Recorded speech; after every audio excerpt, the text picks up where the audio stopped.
Next picture po natin mga ga, ito po, yan po, makikita nyo is coffee and calamansi muffin. So, mga ga, pag pumunta ka po ng Boracay, hindi po pwedeng hindi mo matikman to.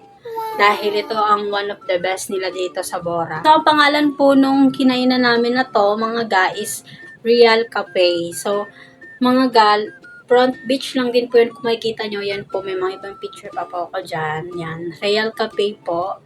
So, mga ga, talagang masarap tong calamansi muffin nila mga ga. Ako po kasi, kung talagang mahilig po kayo sa mga asim mga ga, i-recommend ko to sa inyo. Pero kasi po ako, sweet tooth ako, kaya talagang mas gusto ko talaga yung matatamis. So mga ga, masarap din naman po siya. Tsaka paparnilan mo po siya ng, ayan po, yung coffee nila is native coffee yan siya. Talagang gising na gising ang inyong kaluluwa. Pag so mga ga, yan po, ang next nating picture is, ito po, Kulay Mangyan. So mga ga, ito naman po, located lang din po ito siya sa Station 1. Actually mga ga, may mga ibang branch pa rin po siya doon sa Borang. Marami rin kayong makikita. Sa highway lang din po. Meron din sila doon mga branches. So mga ga, ito kasi nung kumain po kami nito sa Front Beach to mga ga, at marerecommend ko rin po to sa inyo dahil nga masarap. Bukod sa masarap, is affordable din po mga ga.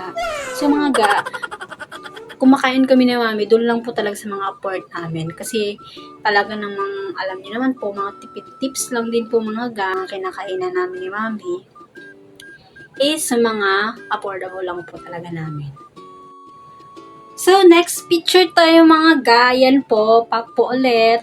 Ayan, ito po pala is Boracay Island Coffee, parang coffee shop siya mga ga, at located yan siya sa Station 3 naman yan mga ga. Malapit lang din sa boarding house namin dati nung di pa kami nakakalipat ni Mudrabel. So sarap lang yan siya. So recommended ko rin tong puntahan yung mga ga kasi affordable lang din po siya, tsaka masarap yung coffee nila. Masarap din, may iba-iba rin silang flavor, mga coffee latte, ganun, espresso. Kung coffee lover ka, katulad namin yung Mudrabels na super coffee lover talaga, is the best to para sa'yo. Tsaka affordable siya mga ga, at masarap siya mga ga. At next picture tayo. Ito mga ga, nakalimutan ko po pala.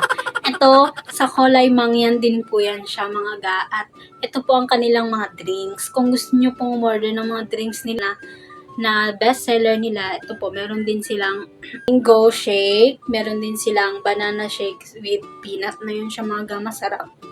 Chocolate peanut na may mango, or kaya chocolate peanut na may banana. Masarap din siya mga ga. Sobrang sarap. Talaga, affordable din siya. At talagang hindi talaga kayo mabibigo sa lasa. Masarap talaga. Kaya naman, recommended din namin talaga na i-try nyo itong drinks ng Kulay Mangyan. So, next picture po mga ga. Ito naman po is gusto nyong mag-breakfast, meron din sila. Syempre, meron din naman po silang mga pang-lunch na pagkain. Ito naman ang talagang alam natin, andok. So, mga ga, yan po, picture. So, andok siya mga ga. Talagang kumakain kami ni mami dito. Minsan, pag hindi na kami nakakapagluto ng breakfast, kapag wala akong duty, talagang dito kami pumupunta sa Andox. Kasi affordable lang din naman po.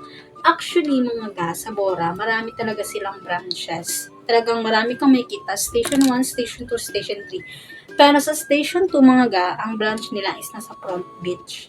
So, mga ga, Front Beach sila, talaga namang dinadayo sila kasi nga nasa Front Beach nga. Tsaka, talagang maraming kumakain sa kanila, lalo na pag gabi.